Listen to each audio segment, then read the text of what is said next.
Paz do Senhor, irmãos, ajude o canal se inscrevendo e dando seu joinha. John Patton, o missionário que evangelizou os canibais. Perto de Dalswinton, na Escócia, morava um casal conhecido em toda a região como os velhos Adão e Eva. A esse lar veio uma visita, uma sobrinha, Janette Rogerson. É de supor-se que não houvesse muita coisa na casa isolada dos velhos para distrair a jovem, sempre viva e alegre. Mas uma coisa atraiu-lhe o interesse: um rapaz chamado Tiago Patton, que entrava dia após dia no matagal, perto de casa. Levava sempre um livro à mão, como se fosse ali para estudar e meditar. Certo dia, a moça, vencida pela curiosidade, entrou furtivamente por entre as árvores e espiou o rapaz recitando os sonetos evangélicos. A sua curiosidade tornou-se em uma santa admiração. O jovem, deixando o chapéu no chão, ajoelhou-se debaixo de uma árvore para derramar a alma em oração perante Deus. Ela, espírito de brincalhona, avançou e pendurou o chapéu em um galho que estava próximo. Em seguida, escondeu-se onde podia, sem ser vista, para presenciar o rapaz, perplexo, a procurar o chapéu. No dia seguinte, a cena se repetiu, mas o coração da moça comoveu-se ao ver a perturbação do rapaz, imóvel por alguns minutos com o chapéu na mão. Foi assim que ele, ao voltar no dia seguinte, ao lugar onde se ajoelhava diariamente, achou um cartão preso na árvore.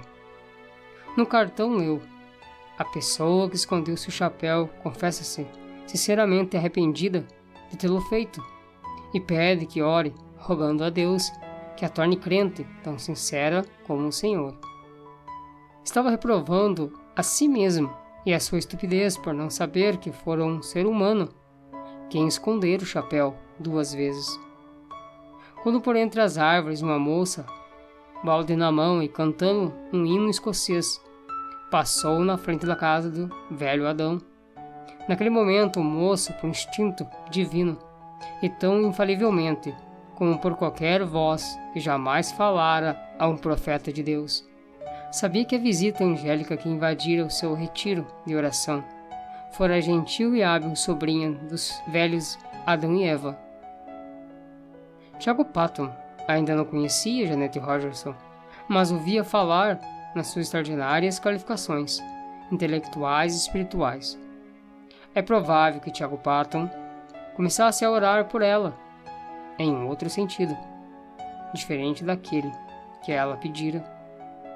De qualquer forma, a moça furtara não somente o chapéu do rapaz, mas também o seu leal coração. Um furto que resultou, por fim, no casamento dos dois. Tiago Patton, fabricante de meias no condado de Dumfries, Escócia, e sua esposa, Janette, andavam como Zacarias e Isabel, na antiguidade, irrepreensíveis perante o Senhor. Ao nascer-lhes o primogênito, deram-lhe o nome de John Patton, dedicando-o solenemente a Deus, com oração, para ser missionário aos povos que não tinham oportunidade de conhecer Cristo. John Patton nasceu no dia 24 de maio de 1824, em Kirkmahoe, freguesia de Dumfries, Escócia. Entre a casa própria, em que morava a família dos Pattons, e a parte que servia de fábrica, havia um pequeno aposento. Acerca desse quarto, John Patton escreveu: era o santuário de nossa humilde casa. Várias vezes ao dia, geralmente depois das refeições, nosso pai entrava nesse quarto e fechava a porta, orava. Nós, seus filhos, compreendíamos como se fosse por um instinto espiritual, que se derramavam orações por nós, como o fazia, na antiguidade, o sumo sacerdote, quando entrava no Santo dos Santos, em favor do povo. De vez em quando, se ouvia o eco de uma voz em tons de quem suplicava pela vida, Passávamos pela porta nas pontinhas dos pés, de modo a não perturbar a santa e íntima conversação. O mundo lá fora não sabia de onde vinha o gozo que brilhava no rosto de nosso pai, mas nós, seus filhos, o sabíamos. Era o reflexo da presença divina, que era sempre uma realidade para ele na vida cotidiana. Nunca espero, quer num templo, quer nas serras, quer nos vales, sentir Deus mais perto, mais visível, andando e conversando mais intimamente com os homens, do que naquela humilde casa coberta de palha. Se por uma catástrofe indivisível tudo quanto pertence à religião fosse apagado da memória, minha alma reverteria de novo ao tempo da minha mocidade. Ela fechar-se-ia naquele santuário, e ao ouvir novamente os ecos daquelas súplicas a Deus, lançaria para longe toda dúvida com este grito vitorioso: meu pai andava com Deus, por que não posso eu também andar? Na autobiografia de John Paton, vê-se que as suas lutas diárias eram grandes, mas o que lemos abaixo revela qual a força que operava para que ele sempre avançasse na obra de Deus.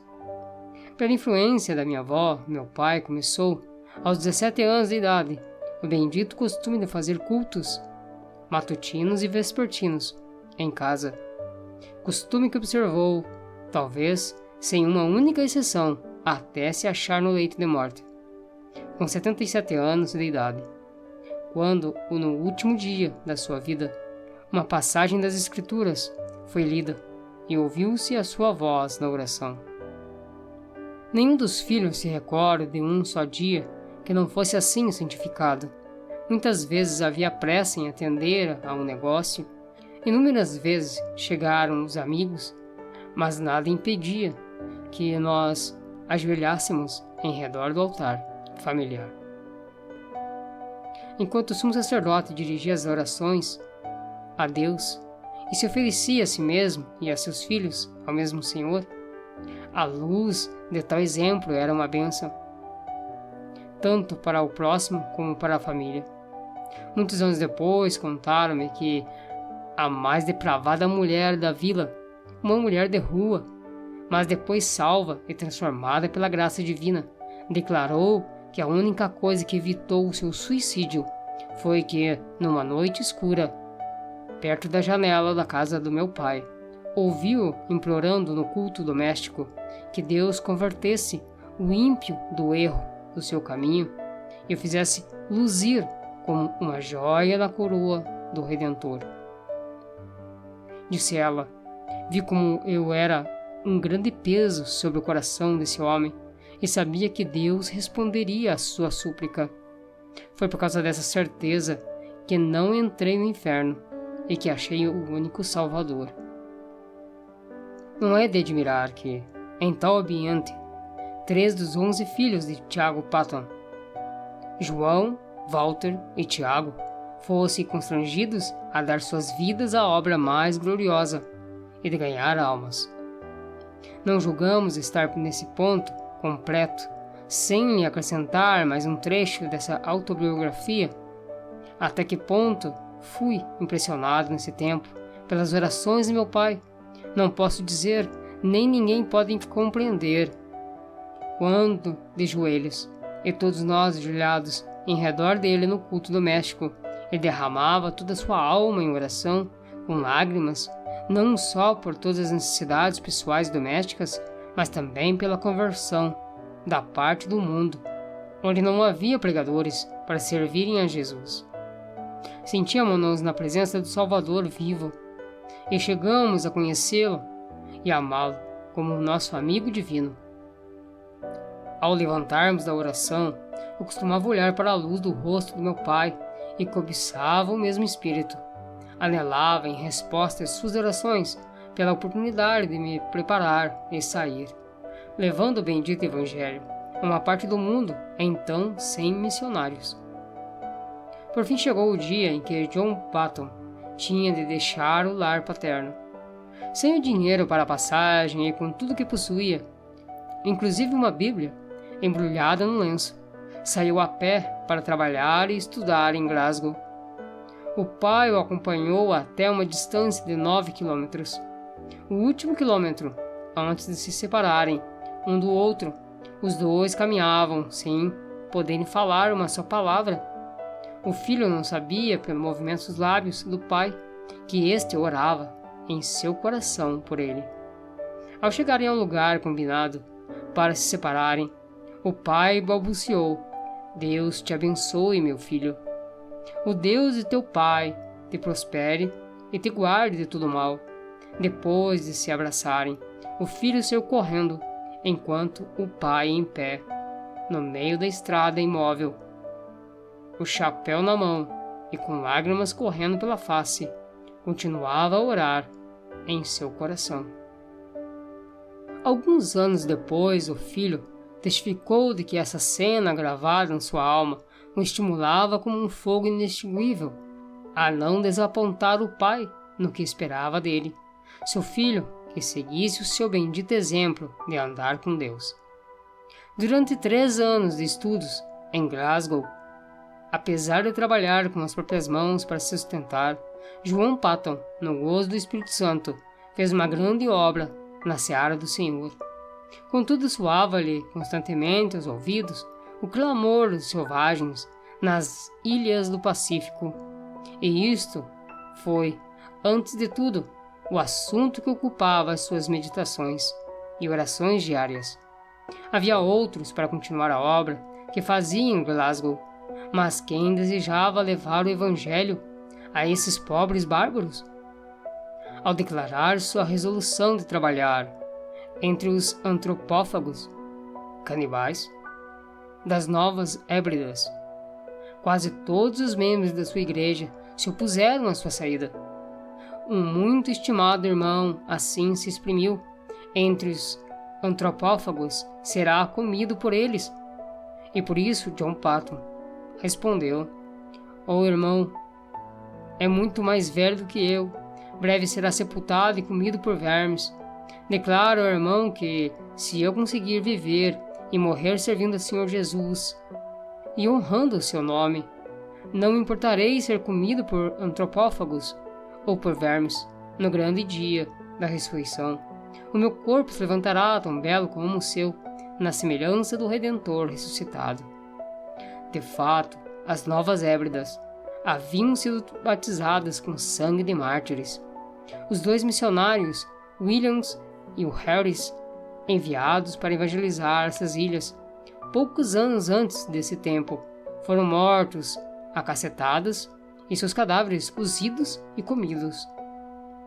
Os pobres selvagens não sabiam que assassinavam seus amigos mais fiéis.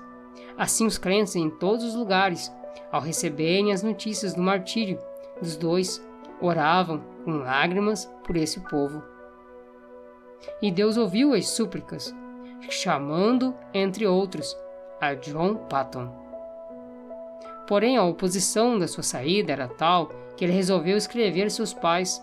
Pela resposta, veio a saber que eles o haviam dedicado para o tal serviço, no dia do seu nascimento. Desde esse momento, John Patton não mais duvidou da vontade de Deus e assentou no seu coração em gastar a vida servindo aos indígenas das ilhas do Pacífico. Patton foi ordenado pela Igreja Presbiteriana Reformada em 23 de março de 1858.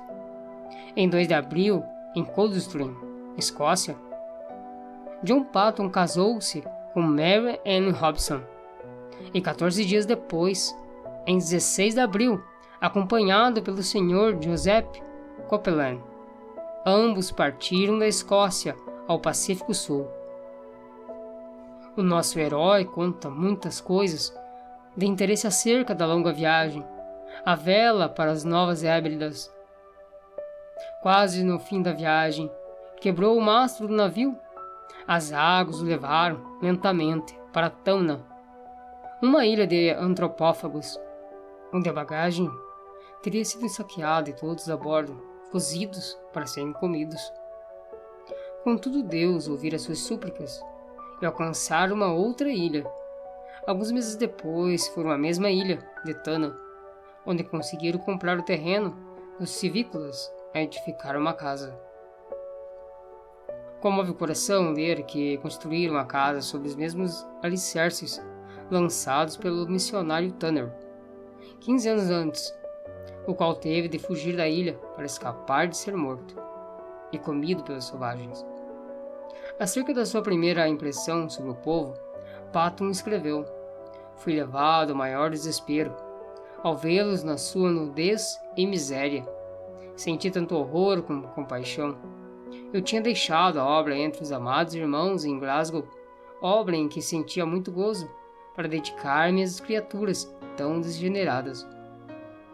Perguntei-me a mim mesmo: é possível ensiná-las a distinguir entre o bem e o mal e levá-las a Cristo?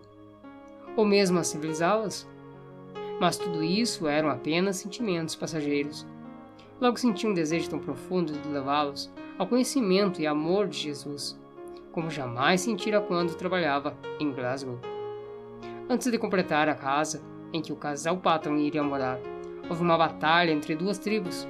As mulheres e crianças fugiram para a praia, onde conversavam e riam ruidosamente, como se seus pais e irmãos estivessem ocupados em algum outro trabalho pacífico. Mas enquanto os selvagens gritavam e se empenhavam em conflitos sangrentos, os missionários entregavam-se à oração por eles. Os cadáveres dos mortos foram levados pelos vencedores a uma fonte de água fervente, onde foram cozidos e comidos.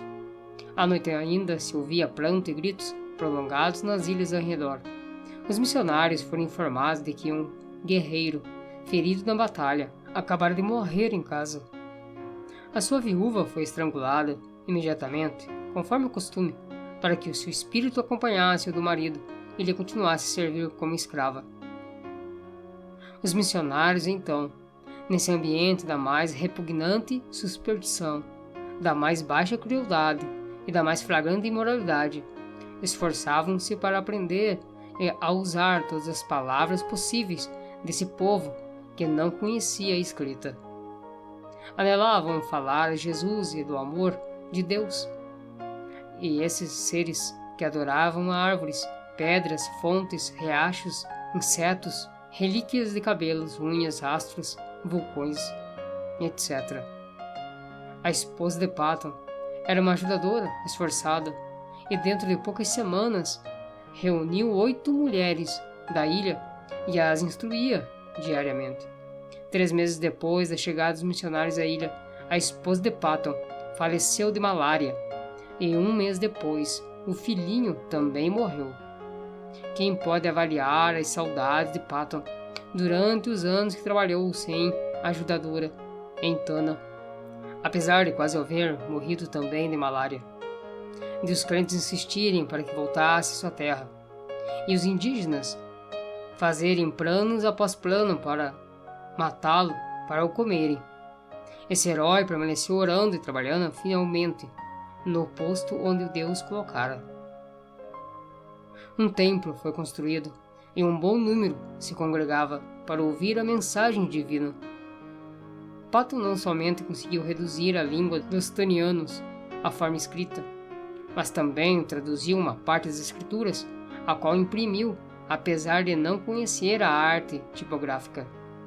Acerca dessa gloriosa façanha de imprimir o livro em taniano, assim escreveu: "Confesso que gritei de alegria quando a primeira folha saiu do preto, tendo todas as páginas na ordem própria. Era 1h da madrugada. Eu era o único homem branco na ilha e havia horas em que todos os nativos dormiam. Contudo, atirei ao ar o chapéu e dancei como um menino por algum tempo ao redor do prelo. Terei eu perdido a razão? Não devia, como missionário, estar de joelhos louvando a Deus por mais esta prova de sua graça? Crede, amigos, o meu culto foi tão sincero como o de Davi quando dançou diante da arca do seu Deus. Não deveis pensar que, depois da pronta primeira página, eu não me tivesse ajoelhado pedindo ao Todo-Poderoso que propagasse a luz e a alegria do seu santo livro nos corações entenebrecidos dos habitantes daquela terra inculta. Depois de Patton haver passado 3 anos em Tanna, o casal de missionários que vivia na ilha vizinha, Erromonga, foi martirizado barbaramente a machadadas, em pleno dia. Ao completar 4 anos de estado em Tanna, o ódio dos indígenas dessa ilha chegou ao auge.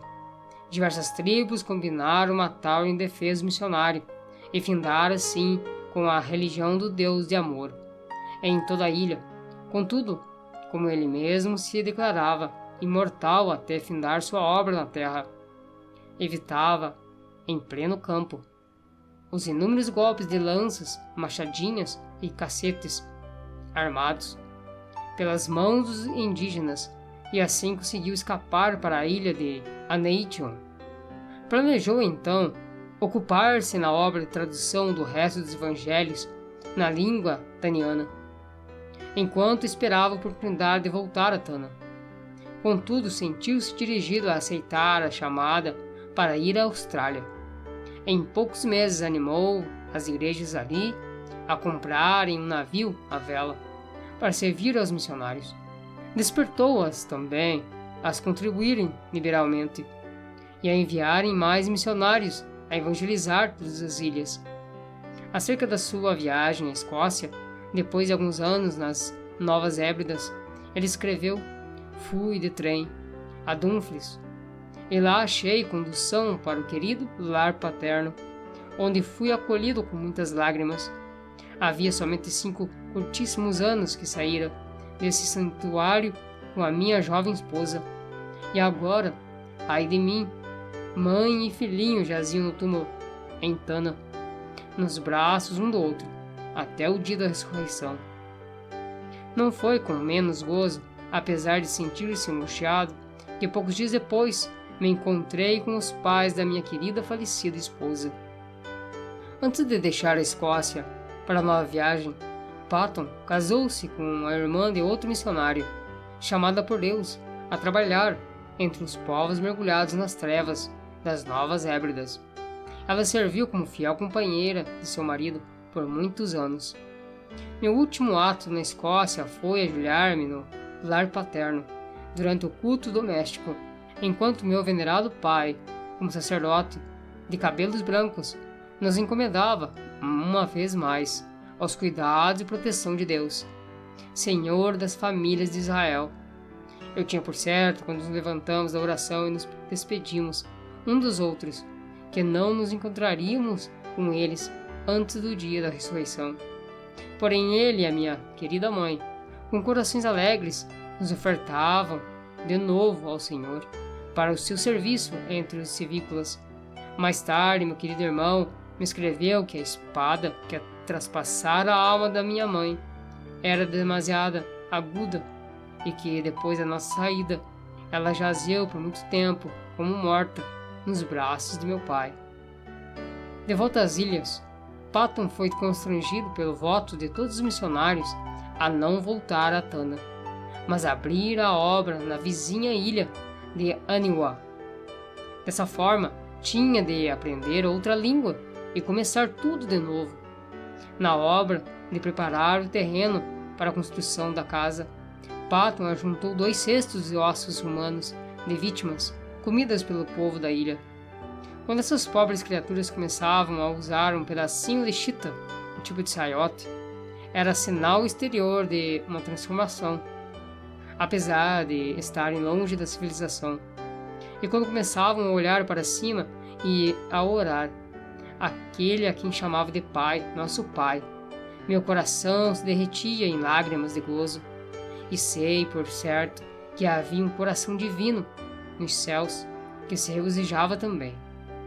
Contudo, como em Tanna, Patton considerava-se imortal até completar a obra que lhe fora designada por Deus. Inúmeras vezes evitou a morte agarrando a arma levantada contra ele pelos selvagens para o matarem. Por fim, a força das trevas unidas contra o Evangelho em Aniwa cedeu. Isso data do tempo em que cavou um poço na ilha. Para os indígenas, a água de coco para satisfazer a sede era suficiente, porque se banhavam no mar e usavam pouca água para cozinhar. e nenhum para lavar a roupa. Mas, para os missionários, a falta de água doce era o maior sacrifício, e Patton resolveu cavar um poço. No início, os indígenas auxiliaram-no na obra, apesar de considerarem plano do deus de Missi dar chuva de baixo. Concepção de uma mente avariada. Mas depois, amedrontados pela profundeza da cavidade, deixaram o missionário a cavar sozinho, dia após dia, enquanto o contemplavam de longe, dizendo uns aos outros: quem jamais ouviu falar em chuva que vem de baixo? Pobre Missi, coitado. Quando o missionário insistia em dizer que o abastecimento de água em muitos países vinha de poços, eles respondiam: é assim que se dá com os doidos? Ninguém pode desviá-los de suas ideias loucas. Depois de longos dias de labor enfadonho, John Patton alcançou terra úmida. Confiava em Deus obter água doce. Em resposta às suas orações, contudo, nessa altura, ao meditar sobre o efeito que causaria entre o povo, sentia-se quase tomado de horror ao pensar que podia encontrar água salgada.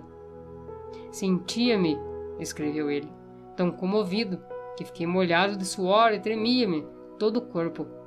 Quando a água começou a borbulhar debaixo e a encher o poço, tomei um pouco da água na mão, levei à boca para prová-la. Era água potável. Era água viva do poço de Jeová. Os chefes indígenas, com seus homens e tudo assistiam. Era como uma repetição. Quando os israelitas rodeando Moisés, quando ele fez a água sair da rocha. O missionário, depois de passar algum tempo, louvando a Deus, ficou mais calmo, desceu novamente, encheu um jarro da chuva que Deus Jeová lhe dava pelo poço e entregou ao chefe. Este sacudiu o jarro para ver se realmente havia água dentro. Então tomou um pouco na mão e, não satisfeito com isso, levou à boca um pouco mais. Depois de revolver os olhos de alegria, bebeu-a e rompeu em gritos: chuva, chuva, é chuva mesmo! Mas como o arranjou? Patton respondeu: foi Jeová, meu Deus, quem o deu da sua terra em resposta ao nosso labor e oração. Olhai e vede por vós mesmos como borbulha da terra. Não havia um homem entre eles que tivesse coragem de chegar-se perto da boca do poço. Então formaram uma fila comprida e, segurando-se uns aos outros pelas mãos, avançaram até o homem de frente para que ele pudesse olhar para dentro do poço. A seguir o que tinha, olhava e passava para a retaguarda, deixando o segundo olhar para a chuva de Jeová. Depois de todos olharem, um por um, o chefe dirigiu-se a Patton e disse: Missi, a obra do seu Deus Jeová é admirável, é maravilhosa. Nenhum dos deuses de Aniwa jamais nos abençoou tão maravilhosamente. Mas, Missi, ele continuara para sempre a dar chuva por essa forma? Acontecerá como a chuva das nuvens. O missionário explicou para o gozo indivisível de todos que essa bênção era permanente e para todos os aniwanianos. Os nativos experimentaram durante os anos que se seguiram, em 6 ou 7 dos lugares mais prováveis, perto de várias vilas, cavar poços. Todas as vezes que o fizeram, ou encontraram pedreiras, ou o poço dava água salgada. Diziam entre si: sabemos cavar, mas não sabemos orar como Missi, e portanto Jeová não nos manda chuva de baixo. Num domingo, depois que Patton alcançou a água do poço, o chefe Namekei convocou o povo da ilha, fazendo seus gestos com a machadinha na mão. Dirigiu-se aos ouvintes da seguinte maneira: amigos de Nakamei, todos os poderes do mundo não podiam obrigar-nos a crer que fosse possível receber chuva das entranhas da terra, se não a tivéssemos visto com os próprios olhos e provado com a boca. Desde já, meu povo, devo adorar o Deus que nos abriu o poço e nos dá a chuva debaixo. Os deuses de Aniwa não podem socorrer-nos como o Deus de Missi. Para todos sempre sou um seguidor de Deus, Jeová. Todos vós que quiserdes fazer o mesmo, tomai os ídolos de Aniwa, os deuses que nossos pais temiam, e lançai-os aos pés de Missi. Vamos para Missi, para ele nos ensinar como devemos servir a Jeová, que ensinou seu Filho Jesus para morrer por nós e nos levar aos céus. Durante os dias que se seguiram, grupo após grupo, alguns dos civícolas com lágrimas e soluços, outros aos gritos de louvor a Jeová, levaram seus ídolos de pau e pedra, os quais lançaram em montes perante o missionário. Os ídolos de pau foram queimados, os de pedra enterrados em covas de 4 a 5 metros de profundidade, e alguns de maior substituição foram lançados no fundo do mar, longe da terra. Um dos primeiros passos da vida cotidiana da ilha, depois de destruírem os ídolos, foi a invocação da bênção do Senhor às refeições. O segundo passo, uma surpresa maior, é que também encheu o missionário de gozo. Foi o acordo entre eles de fazer culto doméstico, de manhã e à noite. Sem dúvida, esses cultos eram misturados por algum tempo com muitas das superstições do paganismo, mas Patton traduziu as escrituras e as imprimiu na língua aniwaniana e ensinou o povo a lê-las. A transformação do povo da ilha foi uma das maravilhas dos tempos modernos. Como arde o coração ao ler acerca da ternura que o missionário sentia para com esses amados filhos na fé, e do carinho com que esses, outrora, cruéis selvagens que comiam uns aos outros, mostravam para com o missionário.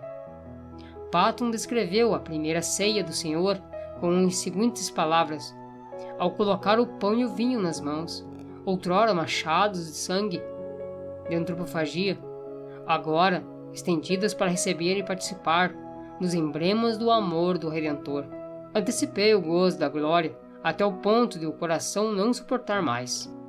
É impossível experimentar delícia maior antes de eu poder fitar o rosto glorificado do próprio Senhor Jesus. Deus não somente concedeu ao nosso herói o indivisível gozo de ver os aniwanianos irem evangelizar as ilhas vizinhas, mas também de ver seu próprio filho, Frank Patton, e esposa morando na ilha de Tanna e continuando a obra que ele começara com o maior sacrifício. Foi com a idade de 83 anos que John Patton ouviu a voz de seu precioso Jesus, chamando-o para o lar eterno.